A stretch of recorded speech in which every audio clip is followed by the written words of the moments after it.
नमस्कार, आप देख रहे हैं टीएनपी न्यूज। मैं हूं आपके साथ दीक्षा चौधरी। प्रधानमंत्री नरेंद्र मोदी ने मन की बात कार्यक्रम में देशवासियों को आगामी त्योहारों की बधाइयां दी। इसी के साथ पीएम मोदी ने गांधी जयंती के मौके पर कनॉट प्लेस के खादी स्टोर से एक दिन में 1.5 करोड़ रुपए से ज्यादा सामान खरीदने पर खुशी जाहिर की है। पीएम ने कहा कि खादी महोत्सव ने एक बार फिर से बिक्री के अपने सारे पुराने रिकॉर्ड तोड़ दिए हैं। जनजातीय समुदाय को लेकर बात करते हुए पीएम मोदी ने कहा कि 15 नवंबर को पूरा देश जनजातीय गौरव दिवस मनाएगा। ये विशेष दिन भगवान बिरसा मुंडा की जन्म जयंती से जुड़ा है। भगवान बिरसा मुंडा हम सब के दिलों में बसते हैं। उन्होंने कहा कि सच्चा साहस क्या है और अपनी संकल्प शक्ति पर अडिग रहना किसे कहते हैं, ये हम उनके जीवन से सीख सकते हैं। जब पूरे देश में त्योहारों की उमंग है, आप सभी को आने वाले सभी त्योहारों की बहुत बहुत बधाइयाँ। साथियों, त्योहारों की इस उमंग के बीच दिल्ली की एक खबर से ही मैं मन की बात की शुरुआत करना चाहता हूँ। इस महीने की शुरुआत में गांधी जयंती के अवसर पर दिल्ली में खादी की रिकॉर्ड बिक्री हुई। यहाँ कनॉट प्लेस में एक ही खादी स्टोर में एक ही दिन में 1.5 करोड़ रुपए से ज्यादा का सामान लोगों ने खरीदा। इस महीने चल रहे खादी महोत्सव ने एक बार फिर बिक्री के अपने सारे पुराने रिकॉर्ड तोड़ दिए हैं।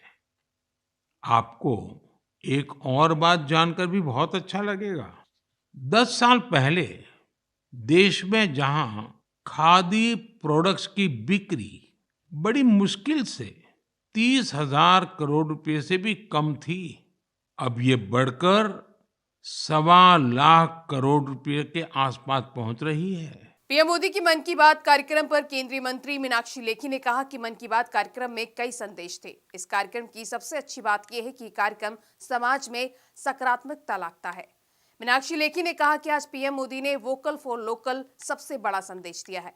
हमारी संस्कृति में मिट्टी से बने बर्तनों का महत्व है। मैं उन कलाकारों को सलाम करती हूं जिन्होंने कठिनाइयों का सामना करने के बाद भी इस कला को जीवित रखा है। वहीं राजस्थान में होने वाले विधानसभा चुनाव पर केंद्रीय मंत्री प्रहलाद जोशी ने कहा कि राजस्थान की जनता इस बार बदलाव चाहती है, क्योंकि वो कांग्रेस ने कुशासन से परेशान हो चुकी है। प्रहलाद जोशी ने कहा कि बीजेपी राजस्थान में 2/3 बहुमत से जीतने वाली है। उन्होंने कहा कि कांग्रेस की हालत नाजुक है।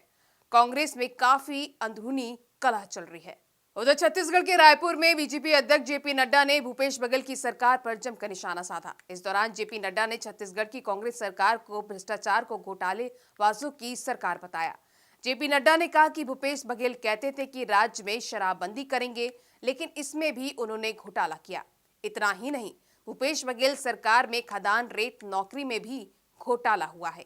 दिल्ली में केरल के मुख्यमंत्री पिनाराई विजयन ने सीपीआईएम पार्टी नेता सीताराम येचुरी समेत सीपीआईएम के कई नेताओं ने इजराइल हमास युद्ध पर सरकार के रुख को लेकर एकजी भवन के बाहर प्रदर्शन किया।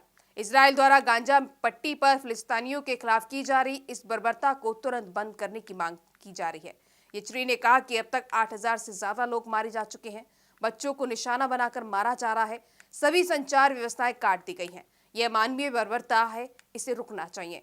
मानवता के लिए संयुक्त राष्ट्र के आह्वान को लागू किया जाना चाहिए। वहीं राजधानी दिल्ली के जाफराबाद थाना इलाके के मौजपुर मेट्रो स्टेशन के पास ओयो किंग स्टे नाम के होटल में प्रेमी ने अपनी प्रेमिका की गला दबाकर हत्या कर दी। इसके बाद प्रेमी ने पंखे के सहारे लटक कर खुद भी जान दे दी। सूचना के बाद मौके पर पहुंची पुलिस ने घटना का जायजा लिया है। पुलिस को एक सुसाइड नोट भी मिला है। फिलहाल इस मामले की जांच की जा रही है।